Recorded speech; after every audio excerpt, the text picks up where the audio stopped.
किसने किया। अब मैं तुम्हें इस विषय में बताता हूँ, सुनिए। बहुत ही रमणीय स्थल काशीपुरी में एक बड़ा ही निर्धन ब्राह्मण रहता था। वो भूख प्यास से दुखी यहाँ वहाँ भटक भिक्षा मांगकर अपना पेट भरता था। इस ब्राह्मण को दुखी देखकर ब्राह्मणों से प्रेम करने वाले भगवान विष्णु बहुत बड़े व्यथित हुए।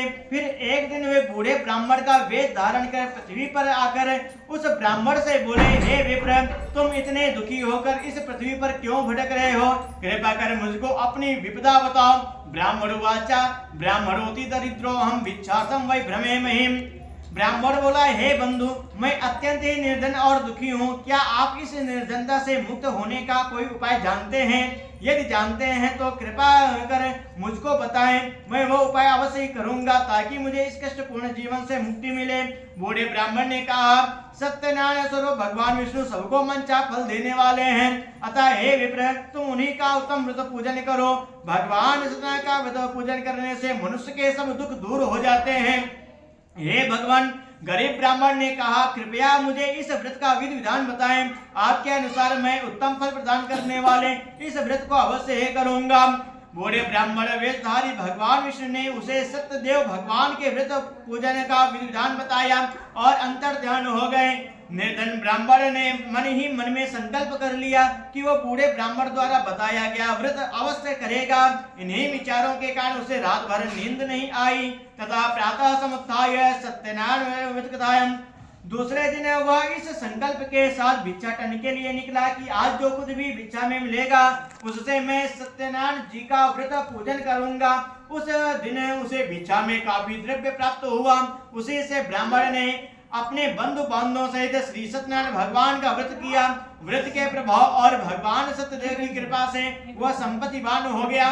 तब से उस ब्राह्मण ने प्रति माह व्रत रखना प्रारंभ कर दिया और अंत में सब पापों से मुक्त हो मोक्ष को प्राप्त हुआ। तदैव सर्व दुखम तो मनुष्या विनश्यते। हे विप्रो, इस प्रकार पृथ्वी पर जो कोई भी श्रद्धा पूर्वक इस व्रत को करेगा उसके सभी दुख दूर होंगे। श्रीमन्नारायण ने यही वचन नारद जी से कहे थे। अब आप लोग बताइए कि और जानने की क्या इच्छा है? तो ऋषिगणों ने पूछा, हे सुत जी, अब ये बताएं कि आगे चलकर ब्राह्मण के बाद किस किसने इस व्रत को किया, ये जानने की हमारी प्रबल इच्छा है। सूत जी बोले, उस ब्राह्मण ने से सुनकर आगे ये व्रत किन किन लोगों ने किया ये भी ध्यान पूर्वक सुनो। वह ब्राह्मण धन धान्य से भरपूर होकर एक बार व्रत कर रहा था कि एक लकड़हारा वहां आया। वही काष्ठम चा संस्थाप्य विप्रस्य के हमायो। लकड़ी का बोझ बाहर रखकर वो प्यास बुझाने के उद्देश्य से ब्राह्मण के घर में गया। वहां उसने ब्राह्मण को देखा जो अपने बंधु बांधवों से भगवान श्री सत्यनारायण का व्रत और पूजन कर रहा था। वो सब देख लकड़हारे को बड़ी उत्सुकता हुई। उसने ब्राह्मण को प्रणाम करके पूछा, हे प्रभु, हे ब्राह्मण देव, आप ये किसका पूजन कर रहे हैं और इस पूजन का क्या फल मिलता है? कृपा कर विस्तार पूर्वक मुझे बताएं। ब्राह्मण वाचा ब्राह्मण बोला, हे भाई लकड़हारे, ये हम भगवान सत्यनारायण का व्रत और पूजन कर रहे हैं। सत्यदेव भगवान का यह व्रत सभी मनोरथों को सिद्ध करने वाला और शुभ फलदायी है।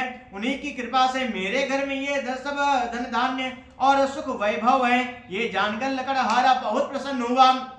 वो प्रसाद ग्रहण करके तथा जल पीकर बाहर आया और अपना गट्ठर उठाकर लकड़ी बेचने के लिए शहर को चल दिया। सत्यनारायण देवम मनसा चिंतयतम। रास्ते में चलते चलते उसने सोचा कि आज ये लकड़ियां बेचकर जो भी धन प्राप्त होगा उससे मैं भी भगवान का व्रत और पूजन करूंगा। ये संकल्प कर वह उस बस्ती की ओर चल दिया जहां नगर के अमीर लोग रहते थे। भगवान सत्यनारायण की ऐसी कृपा हुई कि उस दिन उसे लकड़ियों के दाम दुगने प्राप्त हुए। लकड़हारे ने प्रसन्न होकर पके केले, शक्कर, घी, दूध और गेहूं का आटा सवाया बनवाकर खेल लिया और अपने घर की ओर चल पड़ा। लकड़हारे ने अपने भाई बंधुओं से विधि पूर्वक भगवान का व्रत किया। व्रत के प्रभाव से वह पुत्रवान और धनवान बन गया। फिर इस लोक में चिरकाल तक सुख भोग कर अंत में भगवान सत्यनारायण की कृपा से उनके लोक में चला गया। इति श्री स्कंद पुराणे रेवाखंडे सनदायम द्वितीय अध्याय समाप्त।